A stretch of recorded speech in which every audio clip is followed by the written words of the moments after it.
ایران کے صدر Masoud Pezeshkian نے قومی سلامتی کونسل کے سربراہ علی لاریجانی کی شہادت کا بدلہ لینے کا اعلان کیا۔ ایران کے صدر مسعود پزشکیان نے واضح کیا کہ علی لاریجانی خطے میں امن و استحکام کے لیے پرعزم شخصیت تھے، ان کی شہادت سے یہ خلا کبھی پورا نہیں کیا جا سکتا۔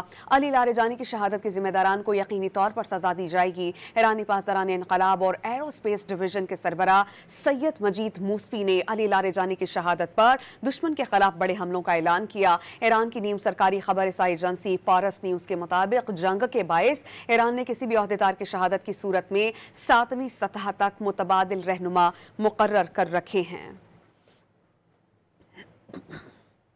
ایران کے صدر مسعود پزشکیان نے قومی سلامتی کونسل کے سربراہ علی لاریجانی کی شہادت کا بدلہ لینے کا اعلان کیا۔ ایران کے صدر مسعود پزشکیان نے واضح کیا کہ علی لاریجانی خطے میں امن و استحکام کے لیے پرعزم شخصیت تھے، ان کی شہادت سے یہ خلا کبھی پورا نہیں کیا جا سکتا۔ علی لاریجانی کی شہادت کے ذمہ داران کو یقینی طور پر سزا دی جائے گی۔ ایرانی پاسداران انقلاب اور ایرو اسپیس ڈویژن کے سربراہ سید مجید موسفی نے علی لاریجانی کی شہادت پر دشمن کے خلاف بڑے حملوں کا اعلان کیا۔ ایران کی نیم سرکاری خبر رسائی ایجنسی فارس نیوز کے مطابق جنگ کے باعث ایران نے کسی بھی عہدیدار کی شہادت کی صورت میں 7ویں سطح تک متبادل رہنما مقرر کر رکھے ہیں۔